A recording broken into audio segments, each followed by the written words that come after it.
Unafraid Show Daily Live College Football Edition.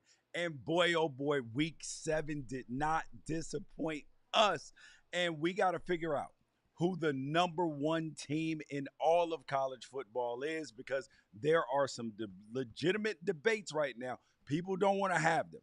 We got to talk about what was billed as the biggest college football weekend ever, maybe. And did it live up to all of our expectations? And of course, Oregon, Ohio State, hell of a game. I was in attendance, I was in the building. This was a heavyweight title fight.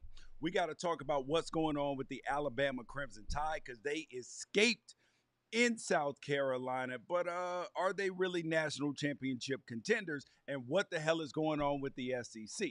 Lane Kiffin and the Ole Miss Rebels, they're in danger of missing the college football playoff after their loss to the LSU Tigers. We're going to talk about the Heisman top 5 and the best and worst teams of the week. And we got service academies ranked. We got Army and Navy ranked in the AP poll. And this is the first time that has happened since 1960. And we got to celebrate that because I told you, you know what this season is called. This is the new normal season. This is where we are getting something totally different than we've ever gotten in the world of college football.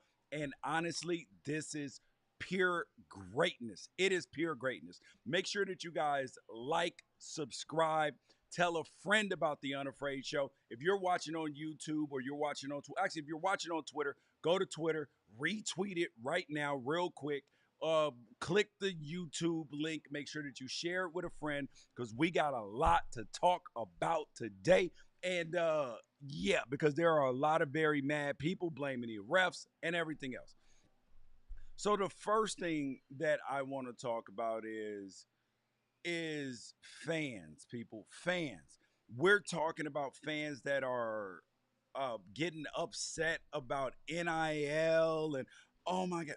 Here's a piece of privy information. So the Oregon Ohio State game happened, and Ohio State was sending people to go to Nike. Yes, to go to Nike, to go to appeal to Phil Knight and say, oh, it's a conflict of interest for Phil Knight to be providing so much NIL money to the Oregon Ducks. It's a conflict of interest. And I'm like, imagine, let me see how that conversation is going to go, because I'm going to tell you, I don't think that conversation is going to go very well at all. I mean, I'm just saying, I mean, you can try if you want to, but there are so many people that complain about this. And we've talked about the fact that NIL money does not make teams. NIL money builds, it can build rosters. Look at what's going on at Ole Miss. It can build you a roster, but that does not necessarily build you a team. Building teams is fundamentally different. And there's a lot of people that don't believe and don't understand what the difference between those two things is. All right, I'm gonna tweet out the link right now for the show on YouTube, the way everybody can get to it quickly and easily, in case you missed it. All right, but I want to start though with best, my best and worst teams of college football week 7. My best and worst teams of college football week 7, because these are the teams, and mind you, this is not a ranking. These are the teams that showed up, showed out, and played well this weekend. And those are the people that we are going to honor and the people that we are going to celebrate. First team up. This one is the Oregon Ducks. The Oregon Ducks ended up playing, well, they were playing against Ohio State. Ohio State was billed as an amazing team, an unbeatable team, the best defense in all of college football. And you know what happened? They came to Eugene, and the same thing happened that happened in 2021. They left out of there with an L. And this was very interesting to me because the response from a bunch of Ohio State fans was not what I thought it was going to be. And there seems to be and mind you, it has been earned. So this is not a disparagement upon them, but there's a little bit of an arrogance there, which we'll talk about in a minute. But my top football teams, the Oregon Ducks, 32-31, Ohio State Buckeyes. This was one of those statement games. This was one of those games where you let everybody know that um, that those first few games of the season, where everybody is looking great, 70 to nothing wins and 56-3, and everybody's like, oh yeah, they're so great. Well, where are those teams at right now? So Oregon is actually peaking and playing their best football right now, which is exactly when you want to be playing it. The next team up, the Texas Longhorns. It was the Red River rivalry. And do you know what Texas did to Oklahoma? They went out there to Dallas, Texas in the Cotton Bowl and put them in an absolute headlock, baby. Put them boys in a headlock, didn't let them up for air. And I told you guys, I've been telling you guys all season, there is one team that I trust that if they play against inferior competition, that they are going to absolutely crack their heads open. And that is the Texas Longhorns. Now, I got two teams, maybe even three. I got two teams with the Oregon Ducks and the Ohio State Buckeyes. And yeah, so Texas, which we'll talk more about in a little bit, is the second team of the best college football teams of the week. Next team up, the BYU Cougars. Why is nobody talking about BYU? If BYU had this schedule and the teams that they've played and beat, and they were in the ACC, I'm sorry, they were in the SEC or the Big Ten, but specifically the SEC, they would be a top 5 team in the nation right now. And we got to be honest that we get so caught, and I say we because we as in college football lovers, and it even happens to me sometimes, but this is something I'm extremely conscious of about being aware of, which is not letting the logos be the thing that determine how I see a team or how I see a win. And we got to get past the logo conversation when it comes to these teams. And you guys make sure that you guys hop in the chat on YouTube, send in your questions. We'll get a chance to get to them. Next team up, LSU. They lost their first game of the season against USC in Allegiant Stadium, and it was thought all was lost. And Brian Kelly has found a way to get wins. He escaped the South Carolina game, and they are becoming a very good football team and a tough out right now. So LSU continuing to climb the ranks after a week 1 loss to an unranked team now, a 3-3 team. Just saying. Last team, best football teams of the week. And you know that this is not a ranking and just an acknowledgement of the weekend. It is the Iowa Hawkeyes. The Iowa Hawkeyes went over and they absolutely blitzed Washington. Washington came over 2 time zones and took an ass whooping, 40-10. How did that happen on the heels of the Michigan win? What? How? How? They're literally the same football team, except for Iowa may be able to throw the ball a tad bit better. So those are the 5 college football teams that had the best performances this weekend that we had to acknowledge. Now, here are the 5 teams that had the worst weekend, the one that was regrettable and forgettable. The first team up is the Utah Utes.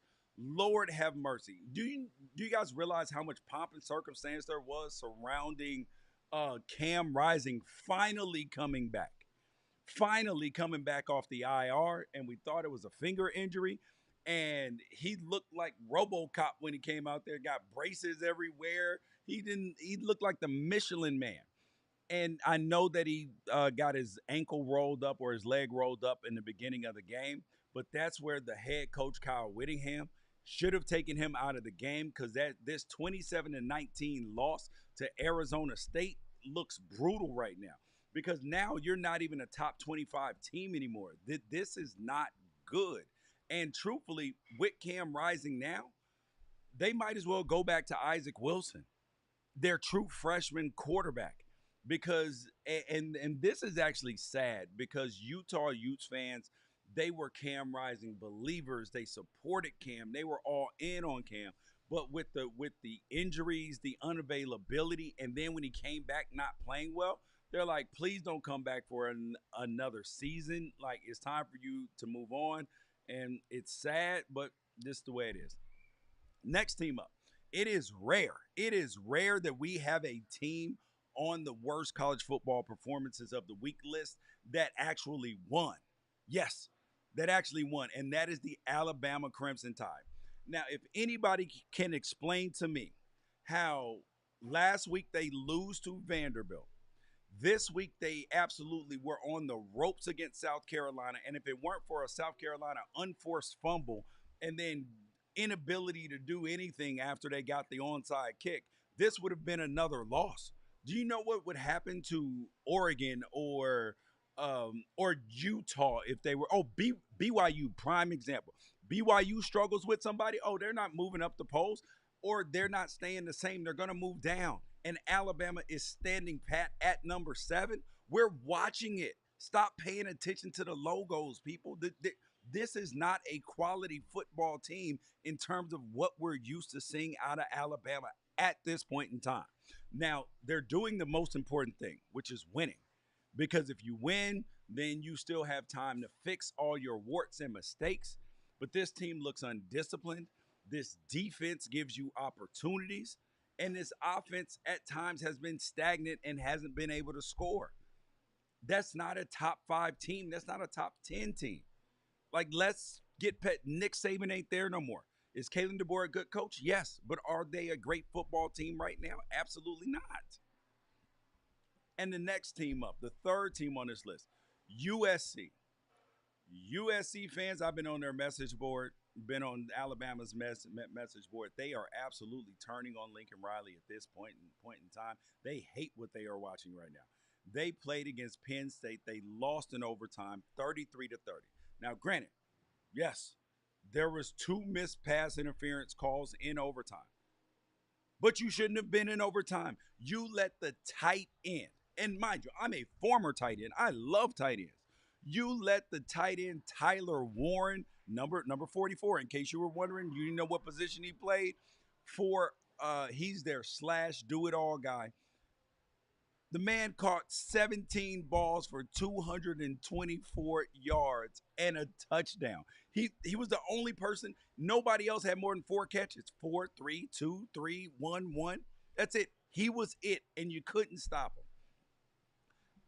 Now, we're going to later have to talk about how this impacts Lincoln Riley, because there's a lot of people that wonder if Lincoln Riley should be, if he should be on the hot seat at this point in time. Now, I'm not going to say that Lincoln Riley should be on the hot seat. I'm going to say that Lincoln Riley, that there's something going on there, that there need changes, but we'll talk more about that. And the fourth team up on the worst teams of the week list is the Oklahoma Sooners. Now, they were playing against the number 1 team, so you might be like, George, how can you have the worst performance if you're playing against the number 1 team? Because you couldn't damn score. If you can't score, it is going to create a problem. Like this Oklahoma team, their defense is good. They were able to hold Texas to 34 points without being able to move the ball properly. So that lets you know that there's a good football team in there. There's a good football team, but they are just not an elite football team. And at this point in time, all them people that wanted Dylan Gabriel gone, it ain't quite. I bet you they wish they had Dylan Gabriel right now in Oklahoma. I bet you they do. And you guys make sure that you guys leave your comments and everything else. We got one more worst of the week, and then we got to get to the Ohio State Oregon game, because it is fireworks. So make sure that you guys like, subscribe, tell a friend, and share right now. I'm gonna give you a second. Go ahead and share the feed with somebody. Share it on Twitter. Share it on social media, because this is the best damn college football show there is. And you guys, if you guys watch the Unafraid show, you know this is not my normal background. Your boy's gone right now, but the show must go on. The show must go on, and I'm here for you guys. Rain, sleet, snow, vacation, away, it don't matter. The show must go on. All right, so the last team on the worst of the week is the Washington Huskies. They got the you know what beat out of them by Iowa. How do you lose to Iowa 40-10? How? Iowa's offense is bootylicious. They are terrible. They are some kind of way. They got rid of Brian Ferentz and they look worse. Like they are one of the most inept offenses that you will ever find in college football. It is brutal. And whenever they play good teams, they play not to lose. And it seems like Kirk Ferentz, their head coach, is willing to just play to just to play to get to 9 or 10 wins, and that's good enough. Just saying, I guess if Iowa fans are cool with that, y'all are cool with that. But now on to the games. We had Ohio State, number 3 in the AP poll, versus the Oregon Ducks, number two. I'm sorry, Ohio State, number 2. Ohio State, number 2 in the AP poll. The Oregon Ducks, number 3 in the AP poll. This was a 32-31 victory for the Oregon Ducks. Now, remember a couple weeks ago, Georgia and Bama played. Oh, this was the greatest college football game that we're going to see all year. And then we got a better one. Now, I didn't get a chance to watch the whole thing on television yet, but I was on the sideline for the entire game, watched it up close. There are details and things that you guys did not get a chance to be privy to that I got for you right here. All right. Now, the question I got for you guys, do you believe that this was a better football game, more entertaining for the viewer than the Georgia Bama game? Go ahead and leave it in the comments or anything like that. Of course, we will get to it. And of course, send your stuff in. I'm mad at unafraidshow.com or at George Wrighster at unafraidshow, and we will obviously get it in the mailbag this week. So there are some people and some teams in college football that put together a great game day atmosphere. If you have never been to Eugene for an Oregon game or been even anytime remotely recently, Oregon puts on a show. They put on a show and then they put on a great football game. It's almost like you going to a Beyonce concert, Bruno Mars, Taylor Swift.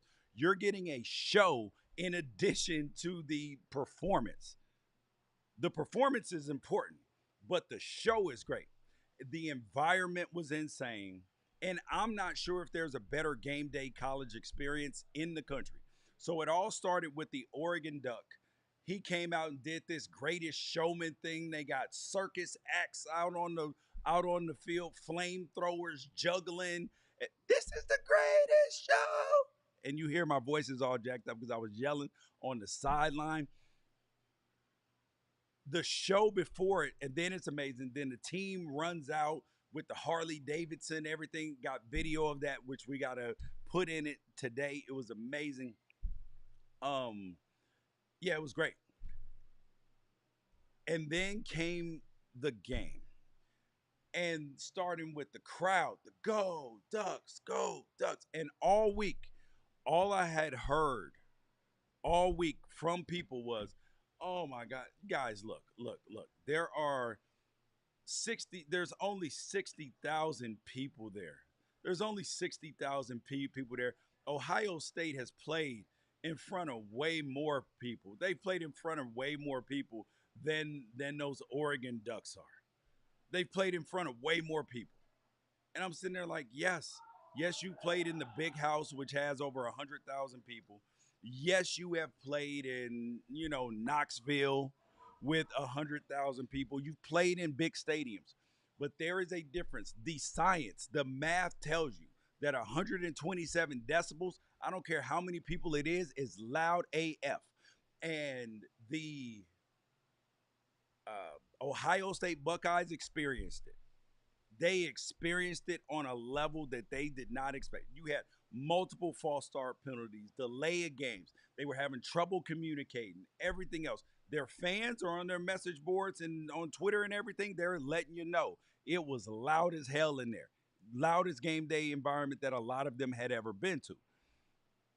It was a distinct home field advantage.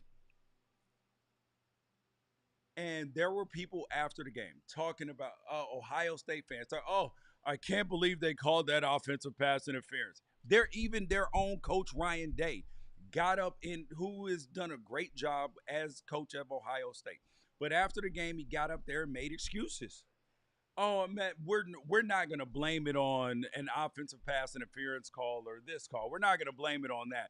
We're just gonna get better. And then later on in the press conference, we're not gonna blame it on that. So why the hell you keep bringing it up then? You're bringing it up for a reason. You're making excuses. That offensive pass interference call. And Zach Smith, former Ohio State coach, he was tweeting me today, and he said, "Oh, that call is made. Yes, that call is made 90+% of the time in college football, but when the offensive player pushes off and with two hands above the waist, then yes, it's called, but that's a BS call. No, it's not, because it would have been unfair to Oregon had you not made that call. It would have been cheating the other way, especially when it was an obvious call. Then you have people, well, the DB initiated contact first, and that's not what happened. Yes, there's normal pity pat when they're releasing off the line, but if you two hand shove somebody, it is what it is. I was standing no more than 12 feet from, literally directly in front of Jeremiah Smith, who, by the way, is an absolute freak show. Freak show. I've never seen a freshman wide receiver look like this. It was the calves for me. He got grown ass man calves. He looks physically developed from the top to the bottom. It is the kid is as good as advertised, people. If you're wondering about all the Chris Olave, Smith and Jigba talk and all that, listen. I talked to Geno Smith at the game and Smith and Jigba, and they both said, "Yo, this kid, real deal, real deal." Like no games, no playing around. He's that man. He's probably the best Ohio State wide receiver that they've ever had. And they didn't put out a lot of good ones into the league. But we're not hearing the excuses. And at the end of the game, I'm going to ask Dan Lanning, so I will have this answer to you hopefully this week about that 12 men on the field, if that was actually on purpose or not. Because if he did that on purpose, boy, that is him and Tosh Lapoy, that would be a genius move. Genius move. To put it out there because there was only 10 seconds left. And so what if you get a 5-yard penalty? It doesn't matter just as long as you don't allow a catch. Because the time is the most important thing. But I wanted to talk about Ryan Day and his situation for a second. Because since he's been the head coach of Ohio State, he's now fallen to 1-7 versus top 5 opponents. 1-7. That's not what you expect out of Ohio State at the top of the recruiting rankings consistently. Consistently. I mean, and the resourced and everything else. That's not what you expect. And Ohio State since 2021 is 0-3 against Michigan and 0-2 against the Oregon Ducks. And I talked about that arrogance earlier. There was a level of arrogance of Ohio State fans, and I get it. If we had won so many national championships, so many Heisman trophies, and the team I root for and everything else, yeah, we would probably think that, yeah, new kid on the block in the Big Ten. It was cute. We beat y'all guys in the national championship in 2015. I would just think that, yeah, that we're just going to run you over. But that's not what was going to happen. And this Ohio State Oregon game, it is not going to turn into to the Ohio State Michigan game. It's not going to turn into the big game. But this is one of them rivalries that's getting ready to develop and heat up, because the only way that rivalries happen is the other team wins. Because Ohio State was smoking Oregon every single time they played until 2021, going back to Terrell Pryor when I was at the Rose Bowl and everything else. But now, it ain't no fun when the rabbit got the gun. And because we're not going to go for excuses in college football. But let's talk about, because I heard a lot of people say, oh, well, Ohio State's still the better team. It was a 1-point loss on the road. That was a great loss for Ohio State. But let's look at this from both sides of it.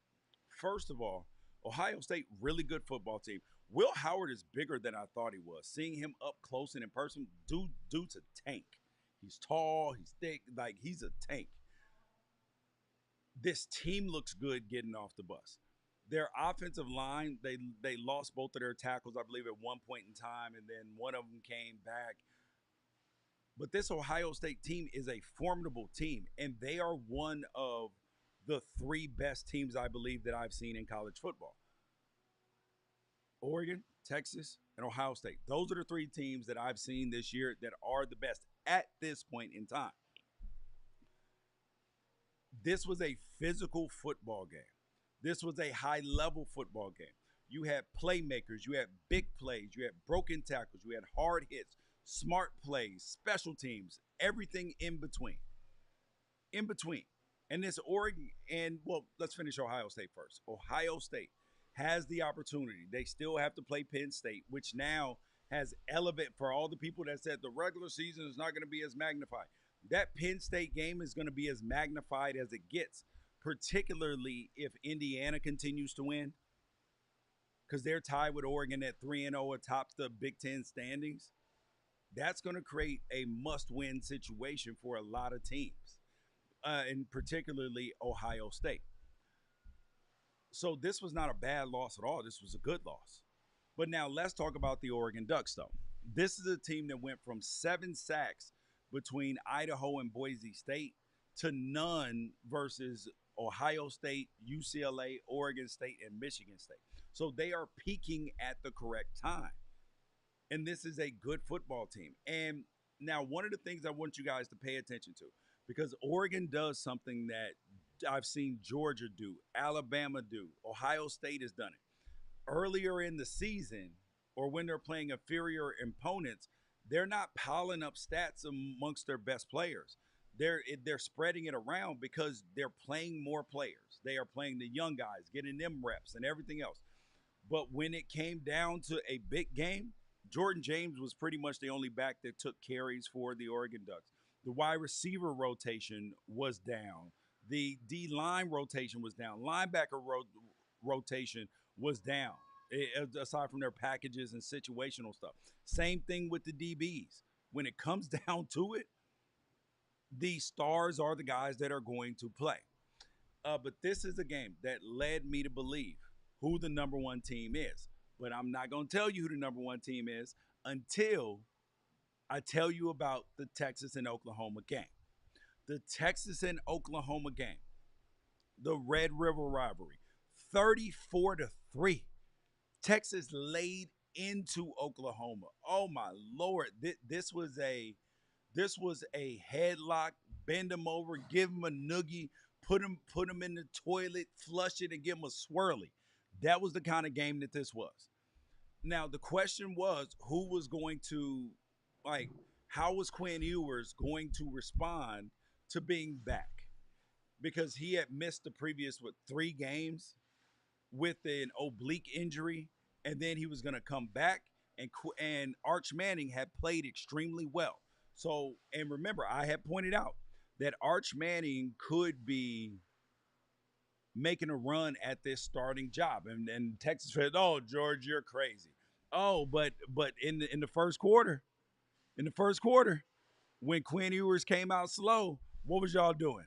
Oh man, maybe we should go to Arch. Exactly. Now I do believe that Quinn Ewers is the starter for this team, but if there comes a point where he struggles for whatever reason, Arch Manning could get in this football game. But I do love the way that Quinn has handled this. He went 20 for 29, touchdown and a pick for 199 yards.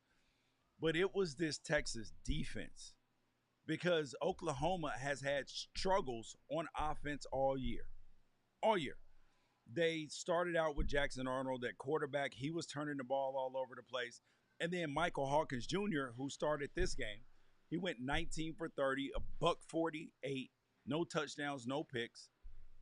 And there were people calling, "Oh, we need to put Jackson Arnold back in the game." For what? Jackson Arnold was turning the ball over all over the place. You were just outmatched today, because Oklahoma's defense is good. But part of playing good defense is actually playing good offense too. And people don't always recognize that part of it. They just see that the defense is giving up points. But you have to be able to move the ball, get first downs, field position to also be able to play good defense in terms of not giving up a lot of points. And the AP poll had Texas at number one coming into this game. And I didn't think that anything was going to change their opinion, but I got some stats and information for you. Because next week, Texas has Georgia. That could that should be a dogfight. Now, if Texas blows the doors off of Georgia, we got a different conversation. But if this is a close one, or if Texas loses, this is going to put a whole different spin on the college football playoff and who can get in it. And they still have Vandy, which is proven to be a tough out right now. They drag you. You know that saying, uh, don't argue with a fool, because people from a distance can't say who is who, or don't argue with a fool, they'll drag you down to their level and beat them. That's the way uh, uh, Vanderbilt is. They will drag you down and get you wrestling in the mud, and then hog tie you and have you filleted and barbecued. And they have Florida left, Arkansas, Kentucky, and Texas A&M. So the way out past the Georgia game looks pretty doable from Texas, but obviously you got to go out and win the games. But the question is, who should be number one right now? Who should be the number one team in the nation? Because the AP poll came out and they gave Texas the majority of the number one votes. They gave Oregon six first place votes, and Texas got 56. But let's examine some stats and information, because SEC people, they love strength of schedule. They love strength of record. They want to talk about all these other things. Well, let's talk about it right here. So let's go with the Texas and Oklahoma comparison, because you have Oregon, who has two wins over current top 25 teams. Two. And that is Boise State, which is, yeah, you can't say nothing about them. You got Boise State and you got Ohio State. So that means that they have the best win in college football right now. The Oregon Ducks do. Texas has one win over a top 25 opponent, and that was Oklahoma this last weekend. Oregon has two wins over current top 20 teams. Mm. Texas has zero. And Oregon has a win over a current top five team. Texas, zero. Strength of schedule. Let's get into that one. Texas is 82nd in the country in strength of schedule right now. Oregon is 35. Because remember, they would always tell us that. Now, the strength of record. Oregon's opponents have the best strength of record in the entire country, numero uno. And Texas is sixth. That means that the teams that you're playing, they're going out and beating other people. That's what that means, that their record is really good. So how did only 6 of the 62 voters have Oregon ahead of Texas? Make it make sense. And there was even a voter that had Penn State ahead of Oregon. But I digress. So I believe at this point in time, the Oregon Ducks should be the number one team in the nation. But the thing that we have to focus on with the number one team in the nation is that it doesn't matter whether you're number one or not. It doesn't. This is the college football playoff. This isn't you trying to be in the top four. This is you winning your conference and getting an automatic berth and a bye, or just getting into the college football playoff and playing your best football at that point in time. Because what does it matter if you get into the playoffs and you're playing like ass when you get there? If you blew your wad in the beginning of the season, it don't matter. You have absolutely blown it at that point in time. So that is crucially important. And you guys can leave in the chat, who do you believe is number one? So in the chat, somebody said yes, because I asked you guys, was this the game of the year? Yes, this is the game of the year so far. I was told put some respect on Cam Ward's name. I ain't see a better quarterback than Ward yesterday playing, and I've talked about the Cam Ward effect, the full Cam Ward experience. Excuse me, which means that you're going to have some great plays, and then you're going to have some crazy plays, and then he will bring you back. It's just a matter if he lives on the edge too long with that Miami team who's been living on the edge, Alabama style. Um, Next question. Texas number one, Oregon is number two, and Oregon doesn't have a defense. Come on, think about it. Neither does Ohio State. What? Both of these teams have been smothering people, smothering people. They just played against two. Ohio State has two first round wide receivers and a 6 year senior quarterback. Oregon has a first round wide receiver and other NFL wide receivers and NFL tight end, good offensive line, NFL players on the offensive line. It is going to be hard to stop them. Yes, they both have good defenses. Um, Another one. I'm a roll tide, and I'm getting some Butch Jones vibe from Kalen DeBoer, aka Lil Debbie. Man, people are upset with Coach DeBoer right now. I get it. I get it. But at the end of the day, Alabama fans will be happy if he finishes the season 11-1.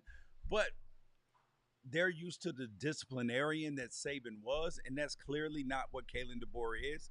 And I'm just letting Alabama fans know right now, you're not going to put together a defense like you had under Nick Saban. And if you notice, Nick Saban's defense had progressively given up more and more points every single year too, just from the strength of there are better quarterbacks in the SEC now, better coordinators. Things are spread out more. It is harder to stop people than it was when they were playing run and punt football. Now, speaking of Alabama, they escaped against South Carolina 25-27. Alabama has played one good half of football so far since the SEC competition has started. One good half, and that was against Georgia. And then Georgia stormed all the way back. Then they got beat by Vandy, gave up 40 points. And then this time against South Carolina, you're like, what the hell are y'all doing? They came out hot on the first drive, scored, and you're like, okay, Alabama, they took that loss and they back good. No, they ended up down in the fourth quarter. And I'm starting to think that maybe that first half against Georgia was actually the outlier, and they're not a great team because the AP poll will continue to prop them up and tell us, oh, this is a good football team. What? What about this Alabama team is a great football team right now? Are we being honest about that? What about them is a great football team? Because we're not seeing it at this point in time. And people are enamored with the Alabama logo right now. They are enamored with the Alabama logo and not what is being put on the field. They are ignoring what is on the field. And South Carolina, they got to be sick. Oh, South Carolina fans got to be sick to their stomach right now. They let the game versus LSU go. Mistake. Like there's no reason why they should have lost that LSU game. No reason. That was mistakes. And this game against Bama, that untimely fumble after the interception of Jalen Milroe, and then you get a miracle. You don't get the 2-point conversion. You get the onside kick, and then just Harbor stops running a route, and they were going zero blitz, and I'm like, what are we doing here? They were not prepared for the moment. And this is also a thing because I was looking at Shane Beamer's face. His quarterback, Lenora Sellers, he makes some plays at times, but this is where coaches are like, oh my God, quarterbacks matter. It's not that Lenora Sellers is bad, but he needs to develop as a passer. Because if he were a better passer, South Carolina wins this game easily. Easily. So that's where Lenora Sellers' development is going to have to be. All right, the next game up of another top team. The Penn State Nittany Lions traveled out to USC. And this is a graphic that you guys saw all day yesterday about the amount of Big Ten teams that were traveling 2 time zones and losing. And 2 of those teams that actually won were Minnesota and Indiana, who were playing against UCLA, who's not a very good football team right now in terms of, being able to win and compete in the Big Ten. We also saw that, yeah, we also saw not only that, but yeah, that the playing the Big Ten teams is extremely difficult,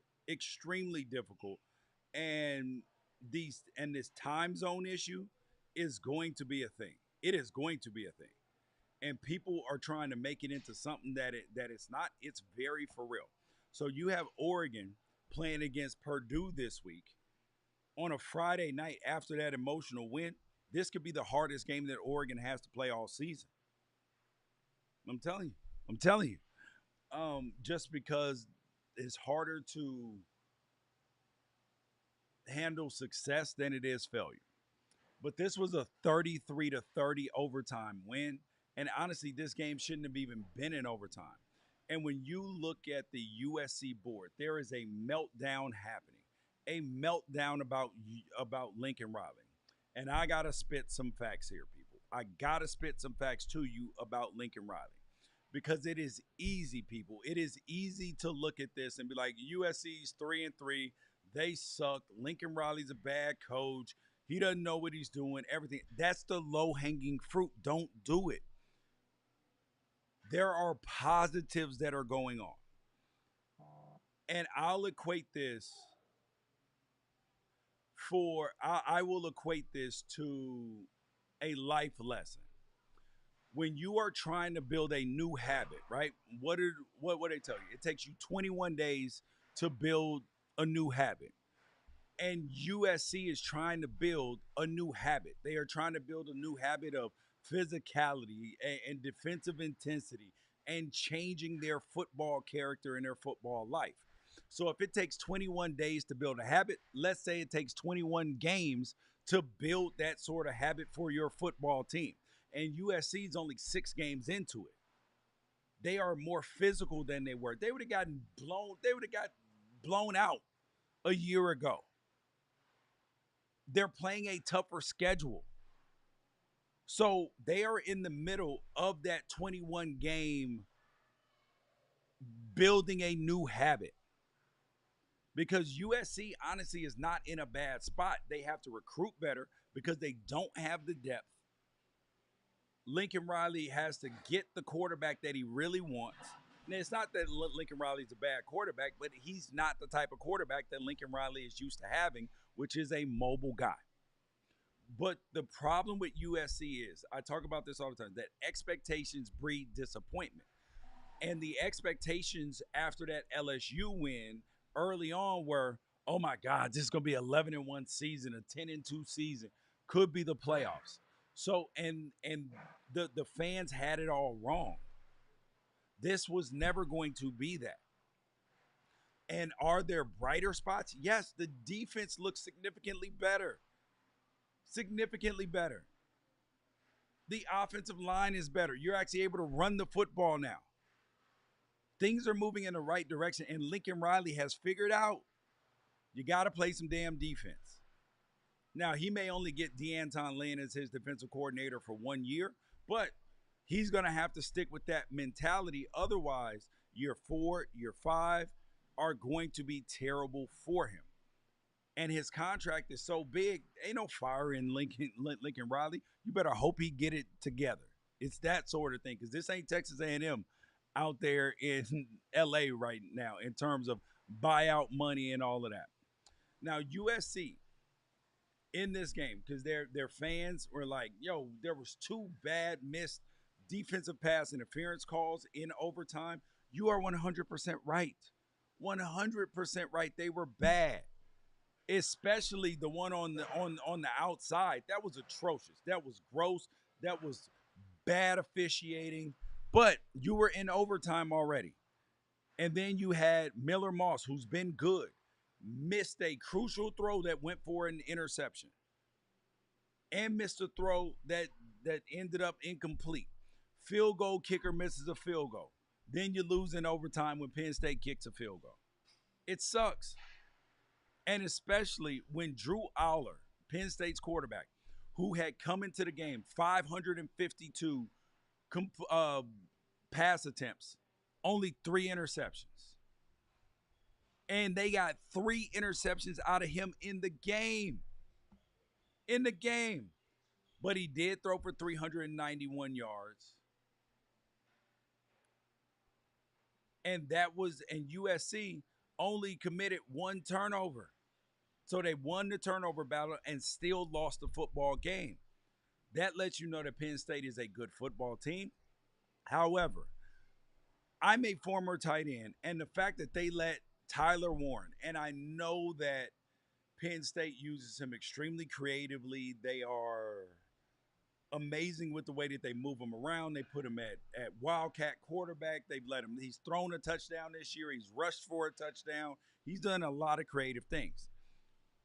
But you ain't finna let no tight end kill me. Not on those 17 catches, 224 yards. That's literally what old boy from Buffalo, the tight end from Buffalo for Utah. That's what he did to USC. Ain't allowing that, fam. That's not because Penn State does not push the ball on the outside. Drew Aller is too conservative, and honestly, that's going to be Penn State's undoing. Is their quarterback position? Just saying. And you got Lincoln Riley, who's now 4-8 in his last 12, but the schedule has been tougher. They've already played LSU, Wisconsin, Michigan, Penn State, Minnesota, and Utah State. You find me an SEC schedule that has looked like that already, that has had 5 out of 6 Power 5 games. You won't find one. You won't. You guys make sure that you guys hop in the comments. You guys, I'm going to give you a second to retweet, to like the feed, and send it to a friend because this is the best damn college football show because we love college football here and it is for us because I know that you guys love it too. All right, next game up. Kansas State versus Colorado. Damn it, Dion. How did y'all lose this game?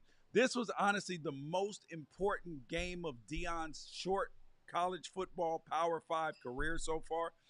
They would have moved to 5-1 and been ranked legitimately. I'm not talking about that last year hype beginning of the season, weren't really playing nobody. They were going to be ranked. But the problem is, the guy that I had at the top of the list for the Heisman Trophy, who now I'm going to tell you where he is after this one, he got hurt. He got hurt and he missed 3/4 of the game. And Travis Hunter proved how valuable that he was. And Colorado lost Jimmy Horn and another wide receiver too. No good. They're not deep enough to be losing potentially the best player in college football and their second best wide receiver and another wide receiver too. Because they literally gave this game away. Mistakes, missed tackles, turnovers. They found a way to snatch defeat from the jaws of victory. And Colorado, who had done a good job stopping the run, they couldn't do it consistently. But I do believe that Deion Sanders is getting it. And mind you, I've been a person who has criticized Deion and criticizing, just critiquing. You can want somebody to do well and still say, yo, you screwing up in this area. I love my kids, love my wife, but at some point in time, you're like, yo, this ain't it, fam.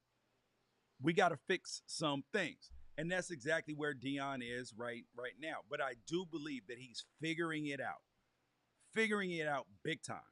Because at this point in time, recruiting, he's clearly doing better with the offensive line, on the defense, and he actually might be on to something. And now he has to find a quarterback to replace his son, Shedeur, who went 24 for 40, 388 yards, 3 touchdowns, and an interception. But he did, his dad said, he had some costly situations where he got himself sacked or put himself under pressure with not climbing the pocket properly and all of that. Because here's what I think.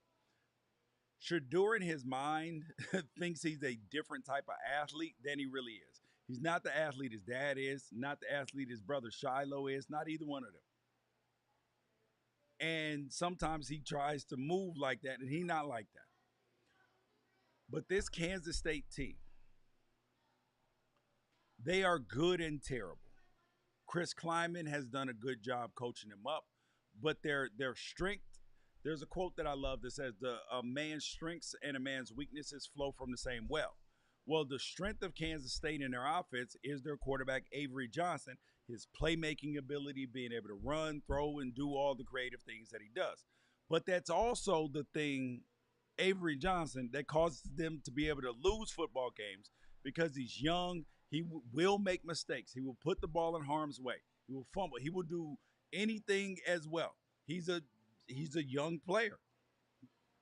So this was a game that Colorado could have won, but Kansas State, props to them, they are still chugging along, a top 25 team. However, this is fool's gold, people. I'm telling you, this is not a team that is going to compete for a national championship. May they win the Big 10, Big 12, maybe, but probably not. The ball is still in BYU's court. The last thing I want to say about this game, though, is I want to give Dion some props because he asked how his son Shiloh, who it was his first game back from his broken arm and surgery, how he played. Shiloh played terrible, and he criticized Shador for some of the things. So for all of the people that say that, oh, he's just coddling his kids, and nah, he's clearly being honest and telling them the truth. But now it is time. It is time, people, for my top five Heisman performers through week 7. Now, this list has slightly changed. This list has changed slightly because we get new information every week. And at number 5 on the Heisman Trophy list is Dylan Gabriel. Dylan Gabriel is on this list now. He has been good this season, this huge win against Ohio State, played his best football at this point in time. And this has put him in the conversation. Now, do I think he will win the Heisman Trophy? No, not at this point in time. He's going to have more big games, do more spectacular things. But 23 for 40, 23 for 34, 321, 2 touchdowns, rushed for 32 yards and another touchdown against Ohio State and got the win. That's going to get you in the conversation. Next up is Cam Ward. Miami had a bye week, and I got a chance to resurface and pay attention to go back to what Cam Ward is doing. And I've talked about the full Cam Ward experience, and he has not been like he's good and terrible at times. Like he will make spectacular plays. I likened it to J.R. Smith in the beginning of his career with the Nuggets. He will shoot you in a game, shoot you out a game, and then shoot you back in a game. Fantastic guy. And I just want to let everybody know I left Travis Hunter off this list for 2 reasons. Number 1, he's hurt right now. And number 2, Colorado lost. And the more that Colorado loses, now granted, him being out did show how valuable that he is to this football team. But the problem with the Heisman is it is very difficult to win the Heisman if you miss time. And especially if you miss time on a team that is not going to be one of the top 15 teams. And this is not the way it should be. But when in Rome, you got to do what the Romans are doing. And that's what the Romans are doing right now. Number 3, I got to give a love to a tight end, fam. That is Tyler Warren against USC. 17 catches, 224 yards, and a touchdown. He's their focus over there at Penn State. And we actually have a tight end that is Heisman worthy in terms of talking about. And we would have had Brock Bowers be that a year ago, but then he ended up what? Like Travis Hunter right now, hurt. So Travis Hunter may re-enter the conversation if he gets healthy next week. But if he misses next week, he's essentially out of it unless he comes back and, has like 2 picks, 2 touchdowns, back-to-back games, then that's going to be how he gets in. But this is a kid who's thrown a touchdown, rushed for a touchdown, already has 4 receiving touchdowns, 500 yards, 40 receptions, And it's not that; it's all the other things that he's doing. The Wildcat, the orchestrator of the red zone. He's just showing himself extremely valuable and good right now. Number two, a man who jumped up from out of the list to number two on the list, and that is Diego Pavia. The man already beat Bama and then came back and beat Kentucky, who put Georgia to the ropes and just beat Ole Miss. Like Vandy, like he actually has Vandy believing that they can win the SEC or win SEC games, which hadn't happened. They've already won, I think, more SEC games this year than they had won in like the 10 previous years. This has been incredible. And the kid is an absolute dog. He was hurt this week and he was like, I'm not coming out of the game. And he said something about his offensive coordinator. Well, one of the coaches on our team who was the head coach at New Mexico State where he was last year, Coach Keel. He said Coach Keel has things that are going on with him off the field. And he was like, I will play with a broken arm, broken leg because I'm playing for this man. And I love it. There, we got a great video about Diego Pavia on Unafraid Show. So you guys make sure that you check that out about who he is, how he got here, and everything in between. All right. And then number one on the list. This man was number one on the list last week, and he's back number one on the list this week, and that is Ashton Jeanty from Boise State against Hawaii this week. 31 carries, 217 yards, and a touchdown, and had another receiving touchdown as well. The dude is like Boise State don't win without him. He is special. You're like, well, George, look at what he's playing against. Okay, sure, right? Is he playing against in the Big Ten or the SEC or the ACC or the Big 12? No. But can Boise State beat those teams? Yes. Do they win without him? No. And did he do it to a a big time team, the number two team in the country? Yes, against Oregon. Rushed for almost 180 yards. And do you know how many Ohio State, just great offensive line and everything, rushed for against them? Like 131 maybe, 121, whatever it was. This man's a one-man wrecking crew. Dude is dope. So that is the Heisman top five. There is a game that I knew was going to come down to the nitty gritty, and I actually thought that Florida could win this game. They were playing against Tennessee, 17-23 game. And my only question for Billy Napier was, Billy, you're on the hot seat. Your team is not great right now. When you scored at the end of the game, go for two, knock Florida out, knock them out. But instead, you let you gave them an opportunity and they beat you in overtime. It beat you in overtime after you missed the field goal, 23-17. So I would have liked to see Billy Napier go for two in that moment. He had nothing to lose. What do you have to lose, Billy? Nothing. This was your opportunity. This was your moment. You only get one shot. Do not miss your chance to blow. This opportunity comes once in a lifetime. Come on, man. But Tennessee is still within the top 10 right now, I believe, for the AP. This is ridiculous to me. Ridiculous. Tennessee and Oklahoma are like mirrors. They're like them two Spider-Mans pointing at each other like, you. Offense ain't complete. Defense complete. Incomplete offense, complete defense. Because Tennessee's defense is good. But their offense, and everybody knows I love Nico Iamaleava. I'm a big fan. I think the kid's going to be great. But this was not a good performance from the Tennessee offense. And remember, in the beginning of the season, when they blew out NC State, you're like, oh, yes, this is amazing. This team is fantastic. And I was like, okay. But then we find out that NC State is not what we thought NC State was going to be this year.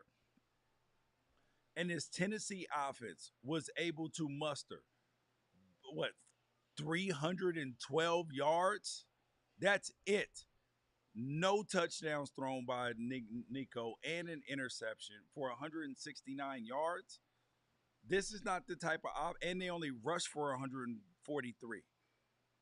This ain't the type of offense that you're expecting out of Tennessee. This is not a team that's going to be. And remember, I said I thought that they would beat Alabama or Georgia this year. Now they play Alabama this week because it's the third Saturday in October. And granted, they might win this football game. They can because of the way Alabama's been playing. But Nico is going to have to be more explosive, throwing the ball down the field and not turning the football over. But this Tennessee team, I'm telling you, they are exactly what Oklahoma is. And when they beat Oklahoma, people would say, "Oh, well, George, look, they played Oklahoma and they scored 25 points. It was 25 to 15." And Tennessee fans told me, "Oh, they just parked the bus. They, you know, that they weren't trying to score in the second half. They didn't keep it no 10-point game for no reason.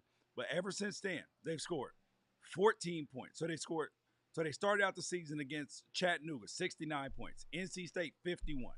Kent State, 71. You're like, this offense is great. 25 against Oklahoma, 14 against Arkansas in a loss, and then 23, which required overtime. So you only got 17 in regulation against Florida. Telling you, this offense is a problem.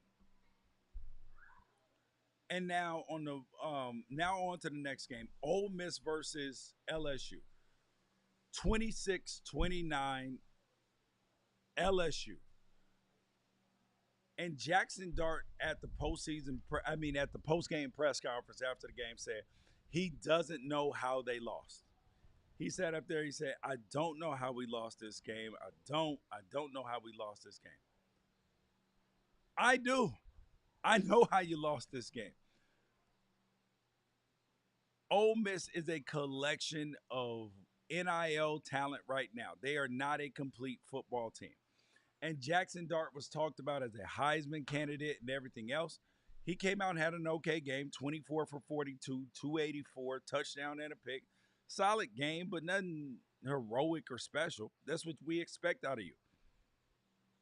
That's what we expect.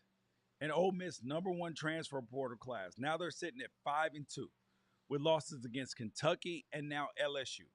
And truthfully, these losses, the teams that have lost in the order and the manner that they have, it has made it very confusing for people ranking and voting on teams. And I'll further explain that in just a little bit.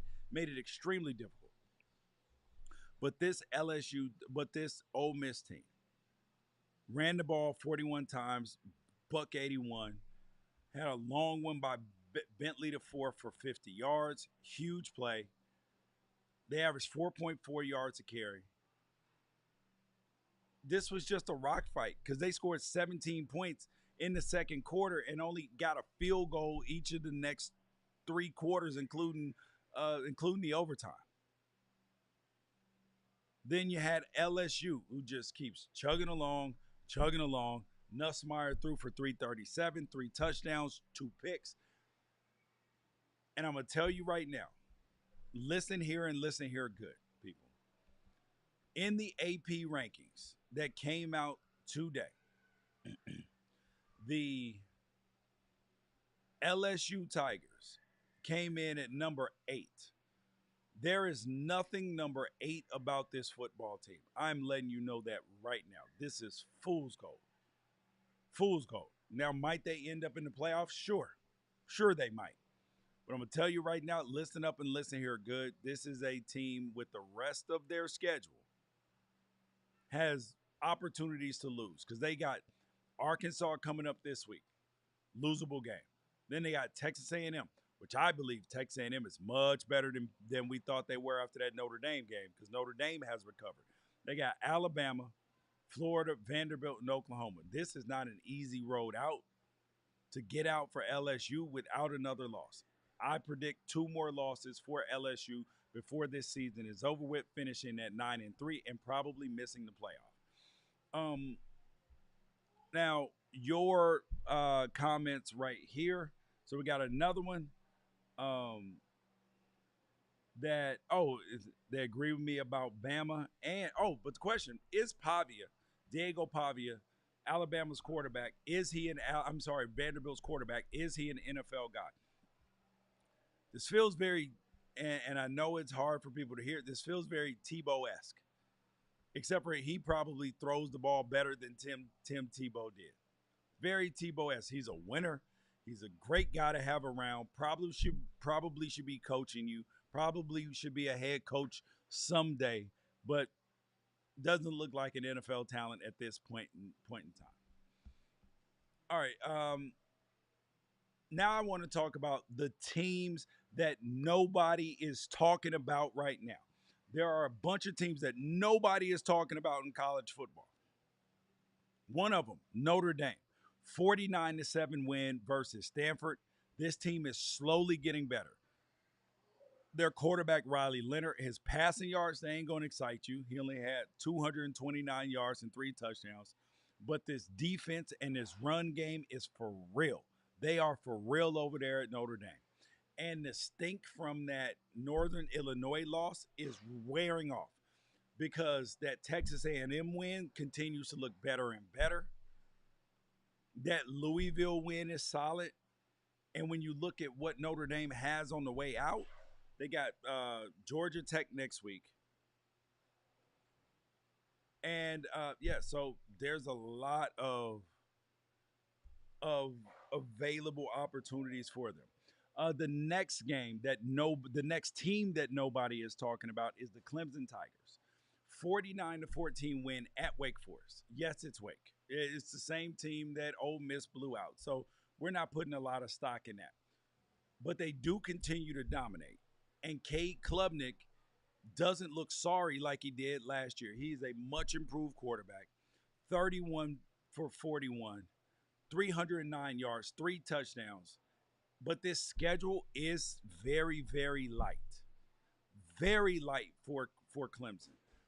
And they are not going to be, at this point in time, they're not going to be battle tested when they, as the SEC comes along. They're not. They have the only ranked team left on their schedule is Pitt, but they do have Louisville and they do have South Carolina on the schedule. But this is not a team that's going to be battle tested if they get a chance to get in the ACC championship against Miami. Now it looks good on paper. This is one of them LSU things. Now I got to ask you guys this question: is either one of these teams paper tigers? Yeah, you see what I did? Paper tigers. Are the LSU Tigers or the Clemson Tigers paper tigers? I think they're both paper tigers. The next team nobody is talking about is BYU. BYU led by the BY Jew at quarterback. Don't sit here and blame me. That's what the man wants to be called. Is the BY Jew. Their quarterback is fantastic. The kid is out there balling, and he is the person that is the catalyst for this team winning right now. He's the catalyst. And they're the best team in the Big 12 right now. 41-19, big win versus Arizona.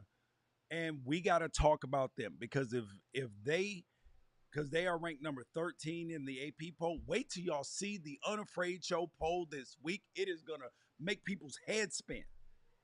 The SEC fans going to be like, oh, you're hating on us. Man, facts are facts.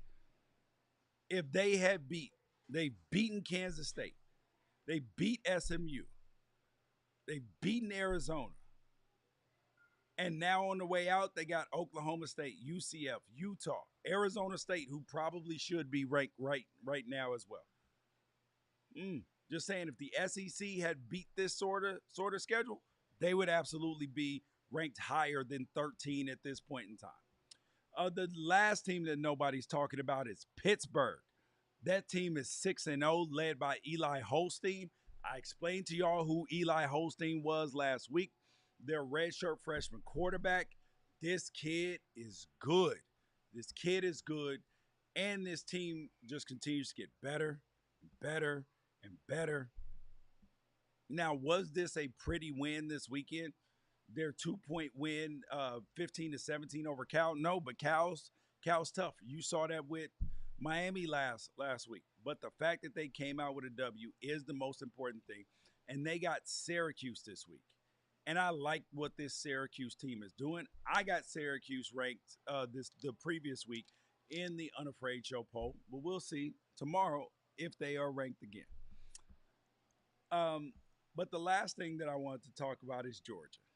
Georgia played Mississippi State and won 41-31 against Mississippi State. What are we doing, fam?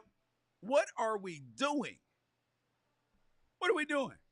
Because Mississippi State has gotten the brakes beat off of them by they got beat by Arizona State at Arizona State. They got the dog slapped out of them by Toledo 41-17. Florida smacked them up. Texas whooped on them. And now Georgia, how are you struggling with this team, Georgia? Make it make sense. Make it make sense. You can't make it make sense. Carson Beck threw for 459 yards, but he threw 2 interceptions. And it just wasn't pretty. But I want to give a shout out to Michael Van Buren, a kid that I saw at Elite 11 in Eugene last year, competing against my son, Dylan Raiola, and a whole host of other college quarterbacks right now. And I thought that he was the best that day. Not necessarily the best quarterback, but he was the best at the Elite 11 that day. And now that he's the Mississippi State Bulldog starter, came out and did well. And this is against Georgia. We're talking about a true freshman starting against Georgia, throwing for 306 yards and 3 touchdowns, people. Something's going on with this Georgia defense. And granted, I understand, like people are like, oh, what's going on? They're falling apart. No, they're not. You're not going to be dominant every single year. It just doesn't work like that. It's not that sort of party. And Georgia's still a good football team. They are just no longer an elite football team this year. They are a team that can beat any team in the country, or they could lose to any of the better teams in the country. And that's who the Georgia Bulldogs are right now. And we got to stop paying attention to the logo. And that's the last thing that I want to talk about is the damn logos, people. We so worried about ranking Georgia, ranking Bama. Oh, we can't drop Bama that far. Yes, you can. They lost to Vanderbilt, an unranked team, and then they turned around and barely escaped South Carolina. Is that what y'all want? Come on, man. Y'all can't just get, well, it's Bama. No, it ain't Bama no more. This ain't Nick Saban's Bama. This ain't Georgia in 2022 where they were just holding people in the headlock and get your, that ain't happening. So stop it. Stop it when we get to the rankings. Let it go. Just take it for what you've seen on the field. And this is why the Unafraid Show rankings are always the best rankings in college football. The 3 most important criteria: quality wins, schedule played, and dominance. That's what you got. This is why we're always ahead of the curve in teams that are going to lose, because we do not overrank teams. We do not rank teams based upon what they are going to do or how good we think they are. What have you done? What have you put on wax, fam? That's it. And you guys, that is the Unafraid Show college football recap. Oh, yeah, and shout out to Washington. Iowa beating up on Washington 40-10. Good God. You guys, that's the Unafraid Show. Make sure that you guys like, subscribe, tell a friend about the show. Make sure that you guys get notifications, because this is the best damn college football show there is. Appreciate your time. Leave comments, share, because the show is growing, and it is thanks to you guys. And listen, when I get back home, I got some giveaways for y'all, fam. I got some giveaways for you. I got signed jerseys from Reggie Bush, Donovan McNabb, my former teammates at the Jacksonville Jaguars, and we giving them to y'all because y'all are helping growing the show. Y'all are dope. I love y'all, man. And stay tuned from the content from the Oregon-Ohio State game. It'll be out in a couple days. Peace out.